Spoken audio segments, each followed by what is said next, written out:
Welcome to the Family Office Podcast. In this episode, we're sharing insights from our Beverly Hills Investor Club Summit, where top investors reveal how they find and secure exclusive deals others never see. Let's get into it. The really big question here, which I think is, and I'm dying to hear the answer to this question here, and we're probably going to ask in 2 or 3 different ways, so we'll see how much time we have for this. And I want to make sure I get this exactly right the way Richard wrote it. What is your number one strategy to source deals exclusively that nobody else gets to see? And what's your secret sauce?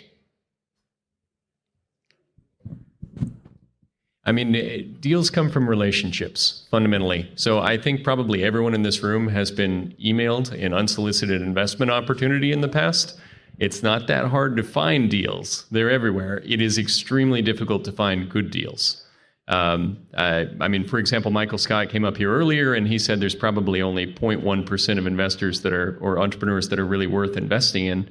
And I think he's correct. And some of it does depend on the level of ambition that the entrepreneur has. And I'll give you an example.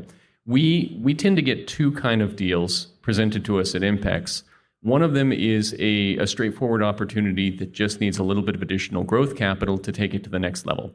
So this would be a business that's already profitable, it's already performing well, or it's a residential property, for example, that is already at 89% occupancy and they need to make some property improvements. It's a relatively straightforward transaction, but the returns are likely going to be relatively modest as well. The other end of that deal flow opportunity is we get entrepreneurs that come to us or sponsors that come to us with something a little bit more extraordinary, whether it's an early stage company that has a tremendous opportunity to scale or grow, as Kyle pointed out, or a real estate investment opportunity that requires significant refurbishing. We were presented an opportunity recently, for example, to invest in a totally unoccupied hospitality property, a hotel property in Buffalo, New York. And it's one of the largest, physically, one of the largest hotels in New York, more than 6,000 rooms, but the hotel was damaged by a pretty serious fire. So the opportunity was to come in, repair the damage, and acquire a pretty significant equity stake in an extraordinary property with a very uncertain outcome. It proved to be something really interesting that we're taking a deep look at, but that deal came to us from a personal relationship, from somebody that I met at a conference. So maintaining those relationships and then particularly reinvesting in entrepreneurs or sponsors that have proven success in the past and are also open about the mistakes that they've made in the past is extremely important to us. Best deal flow sources, bankruptcy attorneys to get the last cigarette butt hit, and or large private equity firms. Sometimes the guys there, I'll give them a kickback or something. They too big to do it, they'll throw us for a smaller deal. I would say the younger generation doesn't appreciate personal relationships. You really only need to do one good deal. You really only need one person to believe in you. Now, it might take 1,000 deals to look at and 10,000 meetings, but that's really all you need. And if you get that, you're good. So quality over quantity, and don't get hurt feeling. It's really not personal, and just keep working and don't quit. That's the best thing you got going for yourself. Yeah, I think the question is really asking, how do you find the pocket deal as the investor or as a founder? You don't want to have to use a broker, in my opinion. There's just too much noise. So be visible, be engaging, and work on things that other people are interested in. Right now, AI is incredibly powerful as a tool. I own a paper company, one of the oldest types of companies in the entire world, and I developed a set of tools with AI that automated 30% of just about everybody's job in that business. Now, we kept those people because now we can move them up in the company, we can pay them more, and we can get their highest and best use.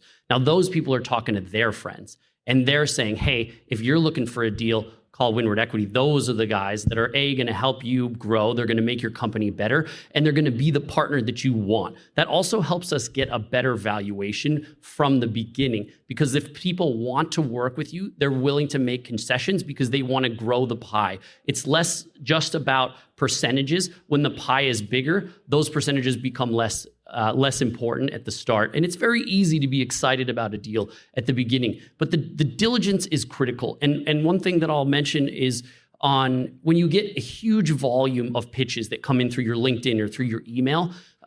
We all get those and we see those. One thing I think is incredibly important is to respond to those. Now, if you don't respond to all of them, that's fine, but respond to some of them because there is a diamond in there. Because as a founder, I will tell you that at the beginning, we don't know how to raise money. There's no book for that. Every book on the internet tells you the wrong thing to do, literally the worst advice ever. And so there are diamonds in the rough. You just got to look and be passionate, give them advice. Offer some free introductions to help them, because those are the people that maybe they're pre-revenue that then come back to me or to you post-revenue, and they say, hey, I took your advice, I appreciated that introduction, and now we're back. I'd love for you to take a second look, and now I'm interested. So I'm always like worried about how honest I should be on these panels.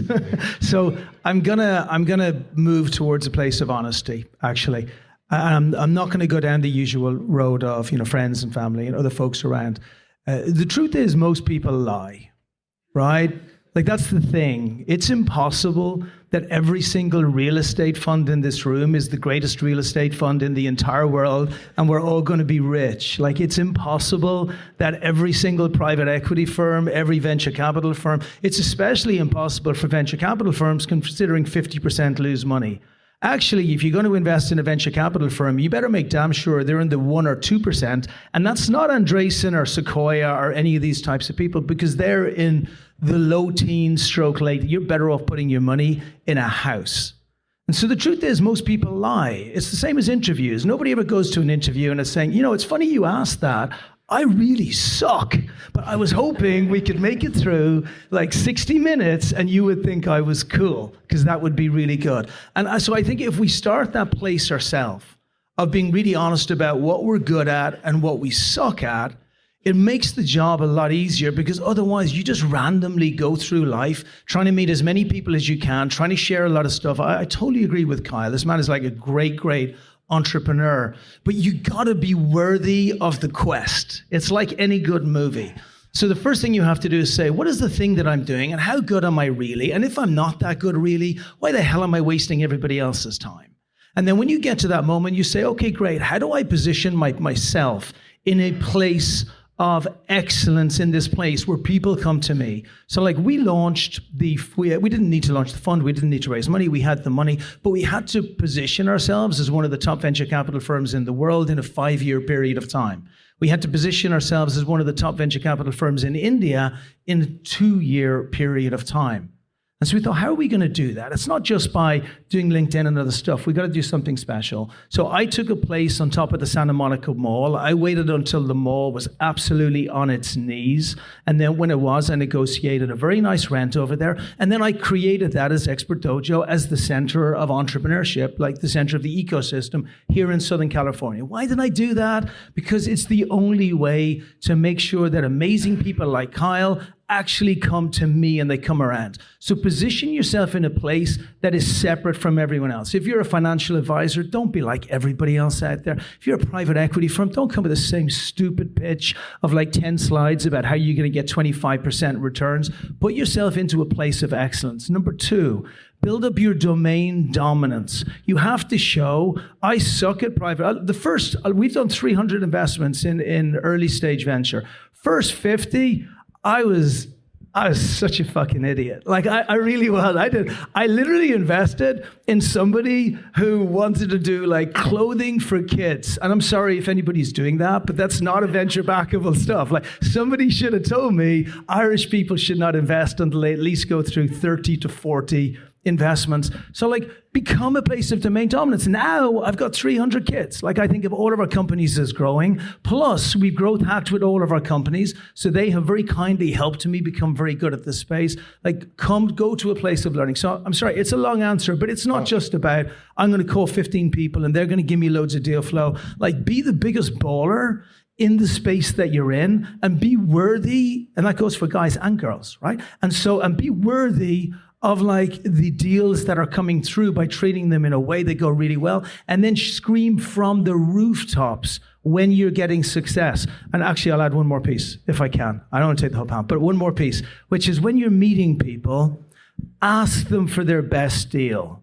Don't spend all of your time trying to work on what you're selling. I was friends with Brock Pierce, Michael Turpin, William Quigley, the top people in Bitcoin 10 years ago. If I had been listening, I wouldn't have to do any of this bullshit. I'd just have 1,000 Bitcoin in my wallet back home. So find out the best deals that they have and then surround yourself with people in that kind of area. Wow, that was pretty good. Before I move on to the next question, I want to just make a couple of comments. First of all, a very good friend of mine who I bring to Family Office Club a lot, his name is Marcus. He gets on stage many times and he says, men lie, women lie, numbers don't lie. So that might be consistent with what you're saying. Another thing is, I think there was a common theme here about relationships. We're hearing a huge amount about AI. I do a huge amount of AI. I've written 17 custom GPTs in the last, since my 71st birthday a few months ago. AI is fantastic. At the same time, and as Richard said earlier, what Robert Cialdini says, you get 16 times more engagement by coming to these events and meeting people. So AI might be really good for generating the list of who you should be talking to, but in the end, it's so much about the relationships. It's really, really crucial.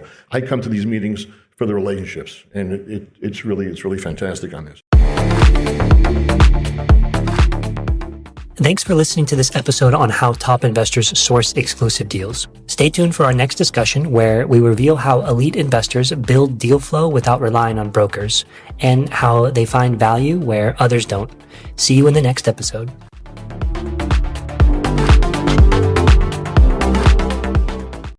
If you are a founder, raising capital, developing real estate, or you're an investor, we'd love for you to get involved in the Family Office Club. I've run this community for 18 years now. We've hosted 300 live events. We have 17 million social media group members and followers.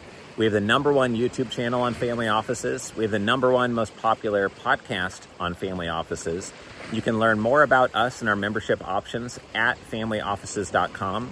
We have 30 in-person events planned in 2026 and another dozen events this year. Please go to familyoffices.com to learn more.